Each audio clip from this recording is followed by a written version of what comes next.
Back to clean news UP. चलिए देखते हैं उत्तर प्रदेश की 25 फटाफट बड़ी खबरों को। योगी सरकार का बड़ा ऐलान, हर जिले में बनेगा सरदार पटेल रोजगार एवं कौशल विकास केंद्र। उत्तर प्रदेश में रोजगार और उद्योग को नई रफ्तार देने के लिए योगी सरकार ने बड़ा कदम उठाया है। प्रदेश के हर जिले में सरदार वल्लभ भाई पटेल रोजगार एवं कौशल विकास केंद्र बनाया जाएगा। मुख्यमंत्री योगी आदित्यनाथ ने सरदारपुर वल्लभ भाई Patel employment and industrial zone की कार्य योजना को सैद्धांतिक मंजूरी दी है। प्रत्येक जनपद में कम से कम 50 एकड़ भूमि पर यह केंद्र विकसित होगा, जहां उद्योग, कौशल प्रशिक्षण और प्लेसमेंट की एकीकृत व्यवस्था होगी। यूपी के जिले में 2 लाख से ज्यादा लोगों के मुफ्त राशन पर संकट, ई-केवाईसी नहीं तो नाम कटेगा। उत्तर प्रदेश के एक जिले में मुफ्त राशन पाने वाले लोगों पर संकट गहरा गया है। सरकारी सस्ते गल्ले की व्यवस्था में लापरवाही अब भारी पड़ने वाली है। दिसंबर तक ई-केवाईसी नहीं कराने वाले 2,18,000 से अधिक राशन कार्ड धारकों को जनवरी माह में राशन नहीं मिलेगा। जिला पूर्ति अधिकारी ने चेतावनी दी है कि यदि जनवरी में भी ई-केवाईसी पूरी नहीं हुई तो फरवरी से ऐसे लाभार्थियों का नाम राशन कार्ड से पूरी तरह हटा दिया जाएगा। इससे गरीब और जरूरतमंद परिवारों की खाद्य सुरक्षा पर सीधा असर पड़ेगा। यूपी में किसानों के लिए जरूरी हुई ये आईडी नहीं बनवाई तो योजनाओं का लाभ अटक सकता है। उत्तर प्रदेश में सरकारी योजनाओं का लाभ पाने के लिए किसानों के लिए फार्मर रजिस्ट्री आईडी बनवाना अनिवार्य कर दिया गया है। आजमगढ़ में प्रशासन ने इसको लेकर सख्ती बढ़ा दी है। डीएम के निर्देश पर सीडीओ ने ग्राम पंचायत से लेकर विकास खंड स्तर तक जिम्मेदारियां तय की हैं। पीएम किसान योजना से जुड़े करीब 1,70,000 किसानों का डेटा संकलित कर रजिस्ट्री कराई जा रही है। प्रशासन ने साफ चेतावनी दी है कि लापरवाही बरतने पर संबंधित अधिकारियों के साथ किसानों पर भी कार्रवाई हो सकती है। यूपी पॉलिटेक्निक छात्रों के लिए बंपर नौकरियां, 17 जनवरी से शुरू होंगे रोजगार मेले। उत्तर प्रदेश में पॉलिटेक्निक छात्रों के लिए नौकरी पाने का सुनहरा मौका है। कानपुर में जनवरी और फरवरी के दौरान 4 बड़े रोजगार मेले आयोजित किए जाएंगे। इन रोजगार मेलों के जरिए 320 पदों पर भर्ती होगी, जहां छात्रों को सालाना 2.1 लाख से 3.5 लाख रुपए तक का पैकेज मिलेगा। राजकीय पॉलिटेक्निक के प्लेसमेंट अधिकारी के अनुसार पहला रोजगार मेला 17 जनवरी को होगा, जबकि 28-29 जनवरी और 2 फरवरी को अन्य मेले लगेंगे। वाराणसी रोपवे पर पतंगों का खतरा, 4 किलोमीटर क्षेत्र बनेगा no kite flying zone. Varanasi में करोड़ों की रोपवे परियोजना को पतंगों से बड़ा खतरा पैदा हो गया है। रोपवे के तारों में लगातार फंसी पतंगे इसकी गंभीरता बयां कर रही हैं। सुरक्षा को देखते हुए मंडल आयुक्त एस राजलिंगम ने रोपवे के आसपास पतंग उड़ाने पर स्थायी प्रतिबंध लगाने का प्रस्ताव भेजा है। कैंट से गोधोलिया तक 4 किलोमीटर के रोपवे कॉरिडोर को नो काइट फ्लाइंग जोन बनाने की तैयारी है। जाम से राहत की तैयारी, रामनगर में वेंडिंग जोन के साथ बढ़ेगी पार्किंग सुविधा। वाराणसी शहर को जाम की समस्या से राहत दिलाने के लिए नगर निगम ने बड़ा कदम उठाया है। रामनगर क्षेत्र में घनी आबादी और बाजारों के कारण लगने वाले जाम को देखते हुए यहां व्यवस्थित वेंडिंग जोन विकसित किया जाएगा। नगर निगम पटरी व्यवसायियों को एक स्थान पर शिफ्ट कर यातायात को सुचारू बनाने की योजना पर काम कर रहा है। इसके साथ ही क्षेत्र में उपलब्ध रिक्त जमीन पर पार्किंग सुविधा बढ़ाई जाएगी और सार्वजनिक शौचालयों का निर्माण किया जाएगा। इस पहल से स्थानीय लोगों और राहगीरों को बड़ी राहत मिलने की उम्मीद है। गोरखपुर नगर निगम में बनेगा मल्टी कॉम्प्लेक्स व मिनी ऑडिटोरियम, 34.77 करोड़ की परियोजना की मंजूरी। गोरखपुर नगर निगम परिसर के विकास को लेकर बड़ी खबर है। स्मार्ट सिटी परियोजना के तहत यहां मल्टी कॉम्प्लेक्स और मिनी ऑडिटोरियम के निर्माण को शासन से मंजूरी मिल गई है। 34 करोड़ 77 लाख रुपए की इस योजना के लिए पहली किश्त के रूप में 12 करोड़ 17 लाख रुपए जारी किए गए हैं। प्रस्तावित कॉम्प्लेक्स में आधुनिक पार्किंग, दुकानें और कार्यालय होंगे, जबकि 261 सीटों वाला मिनी ऑडिटोरियम भी बनाया जाएगा। बिजनौर में इको टूरिज्म की नई राह, टाइगर रिजर्व से ग्रामीण इलाकों तक बनेगा सर्किट। उत्तर प्रदेश के बिजनौर जिले में पर्यटन को नई पहचान मिलने वाली है। यहां वन विभाग की ओर से इको टूरिज्म सर्किट विकसित करने का प्रस्ताव तैयार किया गया है। इस सर्किट से अमानगढ़ टाइगर रिजर्व, हरेबली, रामगंगा बैराज और पहाड़ों की तलहटी में बसे बड़ापुर के गांव शामिल होंगे। पर्यटक यहां कैंपिंग, साइकिलिंग और ग्रामीण जीवन का रोमांचक अनुभव ले सकेंगे। मां गंगा की धारा और महात्मा विदुर की कुटिया इस क्षेत्र को आध्यात्मिक आकर्षण भी देगी। लखनऊ रूट की 75 बसों का बदला ठिकाना, अब चारबाग नहीं जाएंगी बसें। लखनऊ जाने वाले यात्रियों के लिए जरूरी खबर है। रायबरेली डिपो से संचालित लखनऊ रूट की 75 बसों के ठहराव में अस्थायी बदलाव किया गया है। चारबाग बस स्टेशन पर पीपीपी मॉडल के तहत चल रहे विकास कार्यों के कारण ये सभी बसें आलमबाग डिपो तक ही जाएंगी। यात्रियों को चारबाग की जगह आलमबाग तक यात्रा करनी होगी। परिवहन विभाग ने टिकटिंग मशीनों में भी आवश्यक संशोधन शुरू कर दिया है। बदायूं में दिव्यांगों को मिलेगा ई रिक्शा, दातागंज ब्लॉक में रजिस्ट्रेशन शुरू। बदायूं जिले के दातागंज ब्लॉक में दिव्यांगजनों के लिए राहत भरी पहल शुरू की गई है। कृषि विभाग की ओर से दिव्यांगों को ई रिक्शा उपलब्ध कराने के लिए पंजीकरण प्रक्रिया शुरू हो गई है। बड़ी संख्या में दिव्यांगजन विभिन्न क्षेत्रों से पहुंचकर अपना रजिस्ट्रेशन कर रहे हैं। इस योजना से उनके आवागमन में आसानी होगी और आत्मनिर्भरता बढ़ेगी। मुख्य ग्राम विकास अधिकारी शारदा देवी ने बताया कि पंजीकरण प्रक्रिया पूरी होते ही ई रिक्शा का वितरण जल्द किया जाएगा। अधिकारियों ने भी इसकी पुष्टि की है। राज्य के छात्रों के लिए बड़ी खुशखबरी, अल्ट्राटेक सीमेंट में इंटर्नशिप के साथ पक्की नौकरी का मौका। राज्य के छात्रों के लिए करियर की बड़ी खुशखबरी है। लखनऊ विश्वविद्यालय के विद्यार्थियों को देश की बड़ी कंपनी अल्ट्राटेक सीमेंट लिमिटेड में इंटर्नशिप और पक्की नौकरी का मौका मिल रहा है। विश्वविद्यालय की केंद्रीय प्लेसमेंट सेल ने 2026 बैच के लिए कैंपस प्लेसमेंट और इंटर्नशिप अभियान शुरू किया है। यह अवसर विशेष रूप से एमएससी भू विज्ञान अंतिम वर्ष की छात्रों के लिए है। चयनित छात्रों को आकर्षक स्टाइपेंड के साथ जॉब ऑफर भी मिलेगा। आवेदन के लिए न्यूनतम 60% अंक अनिवार्य रखे गए हैं। वाराणसी में खुला भारतीय शिक्षा बोर्ड का कार्यालय, 2027 में होगी पहली बोर्ड परीक्षा।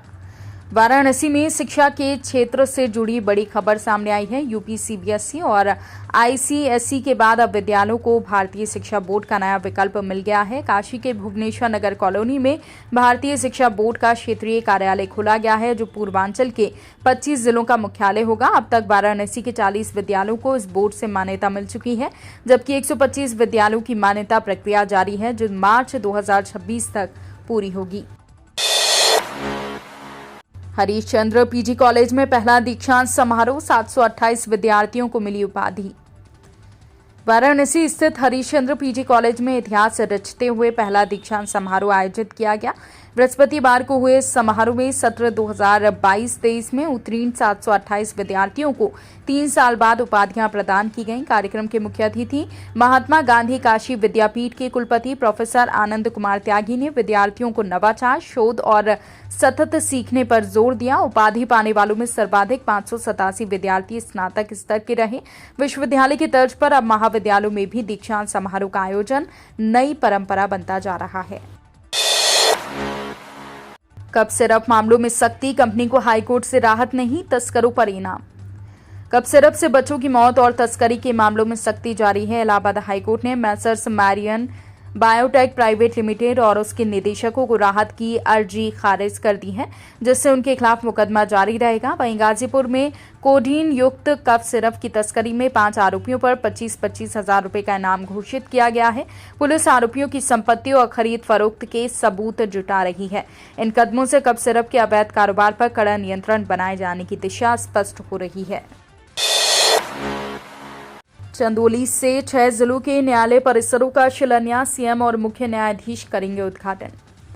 उत्तर प्रदेश में न्याय के इतिहास में आज नया अध्याय जुड़ने जा रहा है। 17 जनवरी को चंदौली में 6 जिलों चंदौली, महोबा, अमेठी, शामली, हाथरस और औरैया के एकीकृत न्यायालय परिसरों का शिलान्यास एक ही मंच से किया जाएगा। इस ऐतिहासिक अवसर पर भारत के मुख्य न्यायाधीश न्यायमूर्ति सूर्यकांत, इलाहाबाद हाईकोर्ट के मुख्य न्यायाधीश न्यायमूर्ति अरुण भंसाली और मुख्यमंत्री योगी आदित्यनाथ मौजूद रहेंगे। नए परिसरों से न्याय प्रक्रिया तेज और सुगम होगी। अयोध्या में राज्यपाल ने 35 फीट ऊंची श्रीराम प्रतिमा का किया अनावरण। अयोध्या में रामायण विश्वविद्यालय में श्री राम प्रतिमा अनावरण समारोह में भव्य आयोजित किया गया।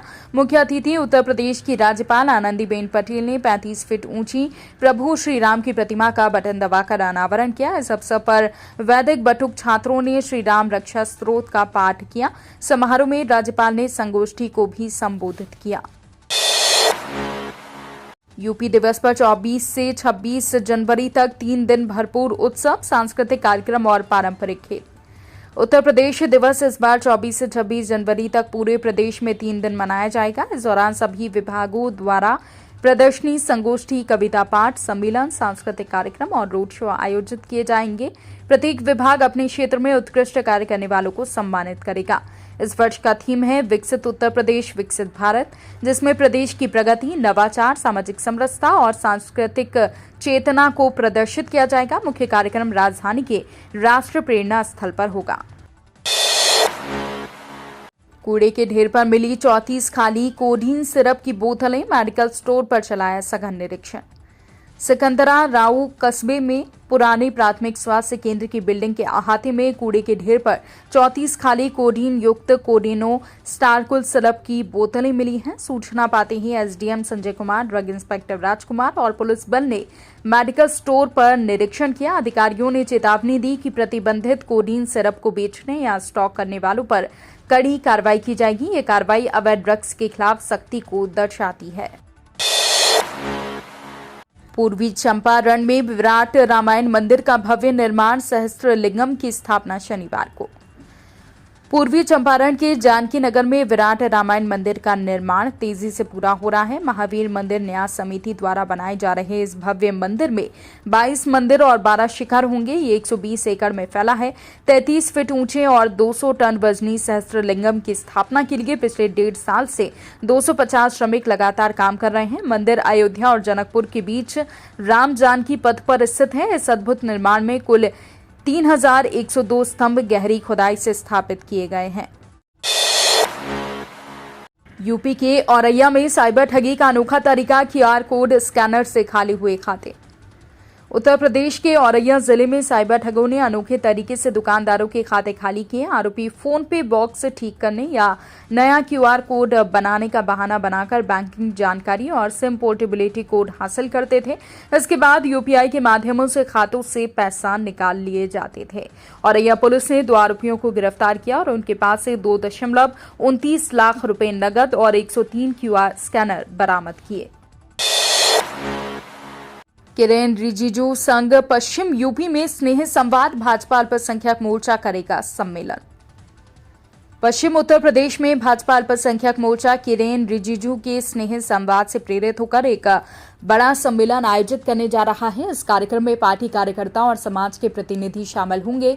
कुंवर बासित अली ने बताया कि अल्पसंख्यक समाज को केंद्र और राज्य सरकार की योजनाओं का लाभ मिला है। स्नेह संवाद और सम्मेलन का उद्देश्य समाज के साथ संवाद बढ़ाना, उनकी समस्याओं को सुनना और सरकार की उपलब्धियों को साझा करना है। नए साल में यूपी के यात्रियों के लिए तोहफा, 5 नई अमृत भारत एक्सप्रेस का शेड्यूल जारी। नए साल की शुरुआत में उत्तर प्रदेश के यात्रियों को बड़ा तोहफा मिला है। भारतीय रेलवे ने 5 नई अमृत भारत एक्सप्रेस ट्रेनों का शेड्यूल जारी कर दिया है। ये ट्रेनें पीडीडीयू जंक्शन से होकर पश्चिम बंगाल, बिहार, उत्तर प्रदेश, असम और महाराष्ट्र को जोड़ेंगी। 17 और 18 जनवरी को उद्घाटन के बाद इनका परिचालन शुरू होगा। इन ट्रेनों के संचालन से यात्रियों को त्योहारों और छुट्टियों में भीड़ से राहत मिलेगी। वाराणसी में 17.53 लाख मतदाता डालेंगे वोट, सियासी गणित एसआईआर के बाद बदला। वाराणसी जिले में पंचायत सामान्य निर्वाचन की तैयारियां पूरी हो चुकी हैं। यहां 17.53 लाख मतदाता 8 विकास खंडों की 694 ग्राम पंचायतों में मतदान करेंगे। कुल 1007 क्षेत्र पंचायत सदस्य और 40 जिला पंचायत सदस्य चुने जाएंगे। 850 मतदान केंद्र और 2592 मतदेय स्थल बनाए गए हैं, जिनमें 27 संवेदनशील और 75 अति संवेदनशील केंद्र विशेष सुरक्षा के तहत रखे गए हैं। एसआईआर के बाद मतदाता सूची में लगभग 5.89 लाख नाम कटने से राजनीतिक दलों को नई रणनीति बनानी पड़ रही है। धीरेन्द्र शास्त्री बोले, चढ़ावा नहीं, सनातन को बढ़ावा देना काम। 2027 तक बांदा में बनेगा कैंसर अस्पताल। कथावाचक धीरेन्द्र शास्त्री बांदा पहुंचे और पत्रकारों से बातचीत में बोले कि उनका उद्देश्य चढ़ावा लेना नहीं बल्कि सनातन धर्म को बढ़ावा देना है। उन्होंने मंच से अधिकारियों से हर गांव को गोद लेकर उसका विकास करने और बेरोजगारी खत्म करने की अपील की। कथा स्थल जाने से पहले शास्त्री ने मुक्त स्वर में कहा कि लोग उनके प्रवचन टीवी पर देखकर लाभ उठा सकते हैं। उन्होंने ये भी जानकारी दी कि बांदा में 2027 तक कैंसर अस्पताल तैयार हो जाएगा। खुर्जा की 100 साल पुरानी खुरचन को एक जिला एक व्यंजन योजना में मिली जगह। खुर्जा की प्रसिद्ध मिठाई खुरचन अब एक जिला एक व्यंजन योजना में शामिल हो गई है। लगभग 100 साल पुरानी इस मिठाई का स्वाद देश विदेश में पसंद किया जाता है। योजना में शामिल होने से खुरचन को नई पहचान मिलेगी और इससे कारोबार और मांग में वृद्धि होगी। भविष्य में इसे जल्द जीआई टैग मिलने की भी उम्मीद बताई जा रही है। इस पहल से स्थानीय विक्रेताओं में काफी ज्यादा उत्साह देखा जा रहा है। यूपी में कोहरा और ठंड का कहर, पश्चिमी जिलों में 19 से 20 जनवरी बारिश का अलर्ट। उत्तर प्रदेश में मौसम का उतार चढ़ाव जारी है। सुबह और शाम के समय घने कोहरे की चादर छाई रहती है, जबकि दिन में धूप निकलने से थोड़ी राहत मिलती है। मौसम विभाग के अनुसार हिमालयी क्षेत्र में नया पश्चिमी विक्षोभ एक्टिव होने से 19 और 20 जनवरी को पश्चिमी यूपी में बारिश होगी, जिससे ठंड और बढ़ेगी। सहारनपुर, मेरठ, नोएडा, लखनऊ समेत कई जिलों में घना कोहरा और न्यूनतम तापमान में गिरावट जारी है। सुरक्षा के लिए ऑरेंज और येलो अलर्ट जारी किया गया है। तो ये थी आज की 25 फटाफट बड़ी खबरें। अगर आपको न्यूज पसंद आई हो तो वीडियो को लाइक और शेयर जरूर करें। धन्यवाद।